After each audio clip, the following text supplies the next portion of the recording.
I saw you, you saw me. Masaya po, tapos medyo excited na kinakabahan. Si Lester po, isa siyang masiyahin, tapos siya po yung tipong gusto niya po lagi siyang pinapansin. Siya po yung pagkasama mo siya, hindi mo mararamdaman na may problema ka, which is ipaparamdam niya sa iyo yung happiness lang. Tahimik lang siya. Sa una, pag di mo siya ka-close, hindi siya umiimik. Pero pag naging ka-close mo siya, napalapit kayo sa isa't isa. Naku, napakadaldal nun. Look at the stars and watch it glow. Just say yes. Somebody's calling. Can we just say yes? Sometimes we gotta let it go. Just say yes. Open your mind, go with the flow. Just say yes. Look at the stars and watch it glow. Just say yes. Somebody's calling. Break of dawn.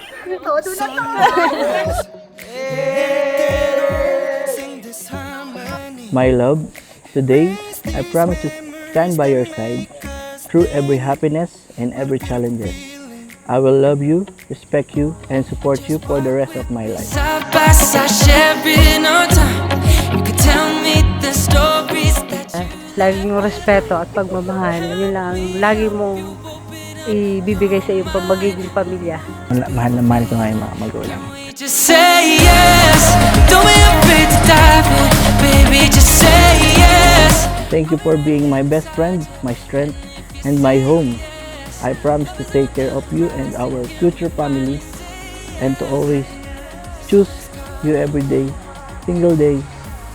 I love you forever. Ate Erica! Hi, love. Thank you, sis! Para kay Mika. Help me help you open up your mind. It's a beautiful feeling. Can we just say yes? Sometimes you gotta let it go. Just say yes. Open your mind, go with the flow. Just say yes.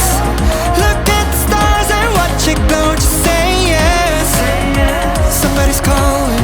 Can we just say yes? Don't be afraid to dive in, baby. Just say yes. I'll be right here beside you. If you say yes, love is on the horizon. We can finally say yes. Somebody's calling. Ito ako, nandito ako palagi, magiging mabuting asawa, magiging mabuting ama ng ating magiging anak. Mamahalin kita, araw-araw.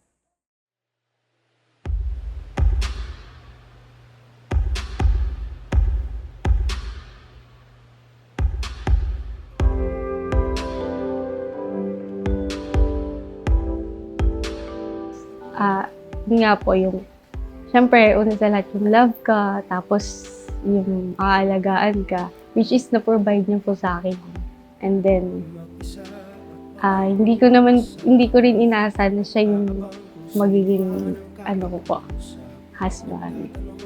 Alam mo yung sa isang, hindi mo pwedeng sabihin pero nararamdaman mo yun eh. Na ito na yun talaga. Ito na yung iniintay ko na matagal ko nang pinapangarap na babae na gusto ko makilala na makakasama ko habang buhay. Alam mo naman kung ano ko dati, tapos nung naging tayo, laki ng pinagbago ko dahil nakilala kita. Salamat.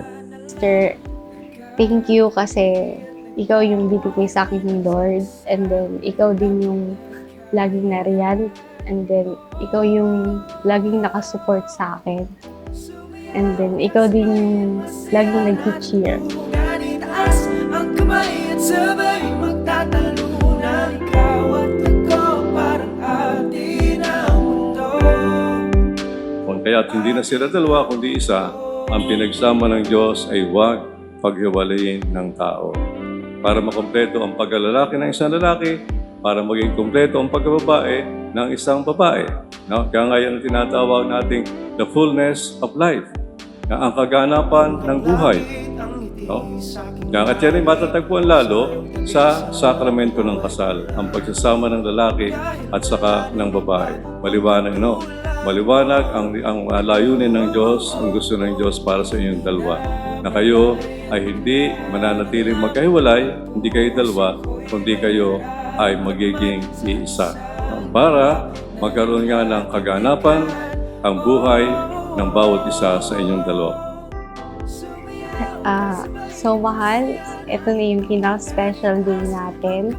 And then, pakako ko sa'yo na ikaw lang yung mamahalin ko, and then magiging responsable ako para sa pagiging baby din natin.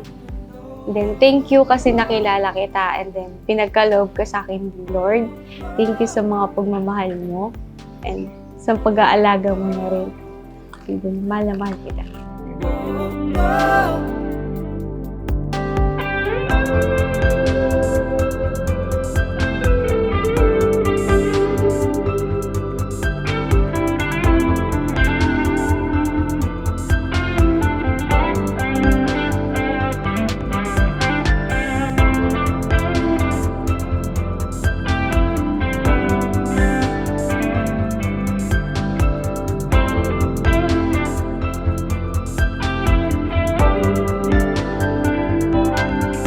Sumayaw ka sabay ang masaya na tugtugan, itaas ang kamay at sabay magtatalunan. Ang promise ko sa'yo, Lester, ay yung pagmamahal ko sa'yo hindi magbabago, and then pagiging responsable ako, and then ikaw lang yung bumahalin ko for life.